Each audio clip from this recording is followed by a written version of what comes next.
পড়াশোনাকে দূরে সরিয়ে রেখে আমি নাকি এখন টিকিট কেটে মেলা দেখতে ঢুকছি। চলো, আমি যখন টিকিট কেটে মেলা ঢুকছি তো তোমাদেরকে কেন ছাড়বো, তোমাদেরকেও নিয়ে আসবো এই মেলায়। এই দেখো, ঢুকতে দেখছি যে এখানে অনেক ড্রাই ফ্রুট বিক্রি হচ্ছে, সব আরবের ড্রাই ফ্রুট। সব ফরেনাররা আমাকে হাই বলছে, হ্যালো। তারপরে আমার তোমার সব থেকে পছন্দের আইটেম ড্রেস। এখানে তুমি অনেক রকমের ড্রেস পেয়ে যাবে, যা দেখলে তোমার মনে হবে লুটে নি। সব কি আর দেখানো যায়, নিজেরাই এসে দেখো। বিছানায় বসে ল্যাদ খেলে হয় না, কম দামে অনেক ড্রেস। তারপরে পেয়ে যাবে এখানে অনেক রকমের জুয়েলারি, তার সবের দাম 100 টাকা। ভাবা যায়।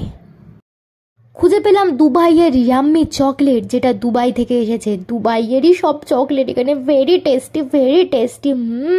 খুব টেস্টি ছিল, এখানে তুমি টেস্ট করে দেখতে পারো। তারপরে মাত্র 100 টাকায় নোবেল পাবার যে কোনো বুক তুমি এখান থেকে কিনতে পারো। তারপরে এত বড় মেলায় এত কিছু কিনে তোমার মতন ভুক্কার মানুষদের জন্য তো খাবার দাবারের ব্যবস্থা রয়েছে, মোমো রয়েছে, চা রয়েছে, হট চকলেট। তারপরে বাচ্চাটার সাথে হট চকলেট শেয়ার করে বেরিয়ে পড়লাম মেলা থেকে। এই কোথায় চলে যাচ্ছ? সাবস্ক্রাইব করে যাও।